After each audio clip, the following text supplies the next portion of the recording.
O apresentador Alex Escobar está fora da transmissão do próximo jogo da seleção brasileira após um susto ao vivo. Por precaução, a Globo decidiu afastá-lo da cobertura da partida contra a Escócia, que acontece nesta quarta-feira 24, em Miami, nos Estados Unidos. O jornalista esportivo sofreu um pico de pressão e precisou ser internado. A previsão é de que ele permaneça sob cuidados médicos até esta terça-feira e retorne às atividades profissionais apenas no final da semana. Com a decisão da emissora, Escobar não viajará para o destino do confronto. É impossível não sentir um frio na espinha quando recebemos uma notícia como essa sobre o Alex Escobar. Para quem acompanha o dia a dia da televisão brasileira, o Escobar não é apenas aquele apresentador que aparece na tela para comandar o bloco de esportes ou narrar uma partida. Ele virou uma figura presente, quase como um membro da família que entra na nossa sala diariamente com aquele jeito muito específico de conduzir o jornalismo esportivo. Quando falamos do Alex Escobar, estamos falando de um carioca de Bangu,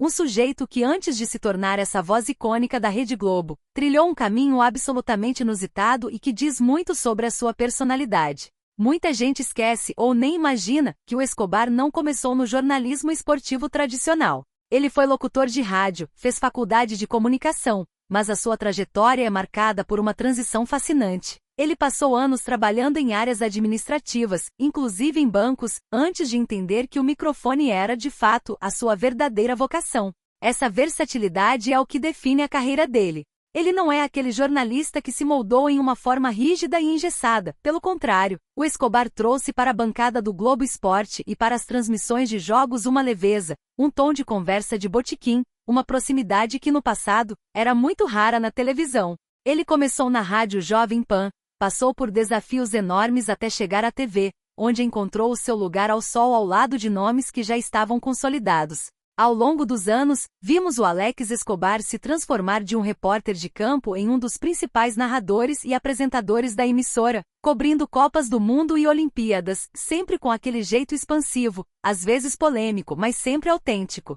A sua vida pessoal também sempre esteve sob os holofotes, especialmente pela sua relação com o carnaval, uma de suas grandes paixões, onde ele atua como comentarista dos desfiles das escolas de samba, mostrando que o seu conhecimento vai muito além das 4 linhas de um campo de futebol. Olhando para trás, é curioso notar como ele sempre foi um profissional que se expôs. Ele nunca teve medo de brincar, de errar ao vivo ou de se emocionar. Lembro-me de momentos em que ele claramente se conectava com o público através de histórias de superação ou de derrotas dolorosas da nossa seleção. Mas, claro, essa exposição toda tem um custo, e é aqui que a gente precisa parar para refletir sobre a notícia que acabamos de receber. Esse susto que ele tomou, esse pico de pressão que o obrigou a frear bruscamente a rotina intensa de viagens, coberturas internacionais e o estresse que qualquer profissional de TV enfrenta nos traz um alerta necessário. A gente esquece que por trás daquela imagem que entra na nossa casa, existe um ser humano com as mesmas vulnerabilidades que qualquer um de nós.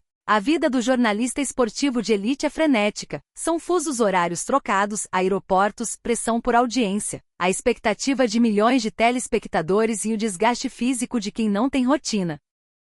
Quando a Globo decide afastá-lo, mesmo que por precaução, a emissora está reconhecendo que acima da marca, do cronograma da transmissão e do contrato, existe uma saúde que precisa ser preservada. E sinceramente, na minha visão, essa é a decisão mais sensata que poderia ser tomada.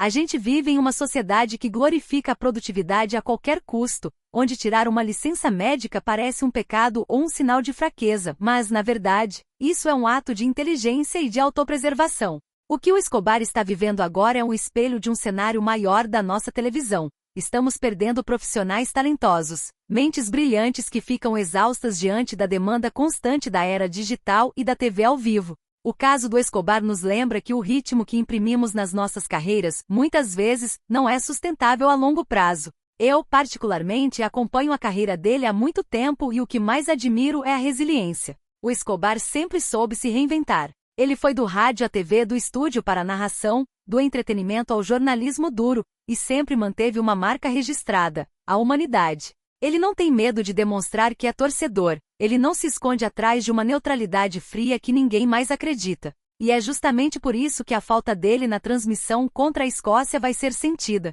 O telespectador sente falta do ritmo, da voz e daquele jeito dele de comentar um lance polêmico. No entanto, mais do que qualquer jogo, mais do que qualquer cobertura esportiva, o que importa agora é a recuperação dele. A trajetória do Escobar é longa e, sem dúvida, ele ainda tem muito a entregar, mas para isso, ele precisa de tempo. É curioso como a vida dá voltas. O mesmo homem que passou por tantas transformações profissionais agora se vê forçado a uma pausa que ele não planejou. O que esse momento representa na história dele? Talvez seja uma pausa reflexiva necessária. Muitas vezes a vida nos tira do eixo para que a gente entenda que o ritmo precisa mudar. O Escobar é um cara que sempre valorizou a família, os filhos, a vida fora da tela, e esse episódio deve servir, espero, para que ele possa desacelerar e voltar com a energia que todos nós estamos acostumados.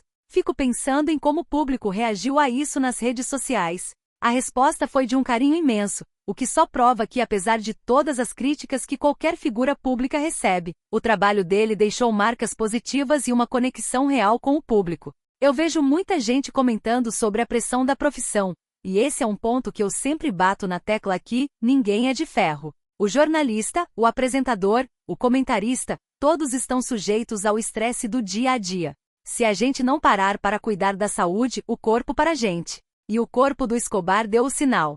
Fico torcendo para que essa internação seja apenas um capítulo breve e que ele possa retornar ao seu posto, fazendo aquilo que ele faz como poucos. A televisão brasileira precisa de profissionais que tenham esse brilho nos olhos, que consigam transmitir a emoção do esporte com a naturalidade que o Escobar sempre trouxe. Ele não é apenas um rosto no telejornal, ele é parte da trilha sonora das nossas tardes de esporte. Espero que neste período em Miami, enquanto a equipe trabalha, ele possa aproveitar o silêncio e a tranquilidade que a vida de um apresentador raramente permite. Que ele saiba que a audiência, que os fãs e que todos nós, aqui do outro lado da tela, estaremos esperando por ele, não com a pressa do quando ele volta, mas com a paciência e o respeito que a saúde dele exige neste momento. A história do Alex Escobar ainda tem muitos capítulos pela frente, e este susto, lá na frente, será apenas uma nota de rodapé em uma biografia de sucesso.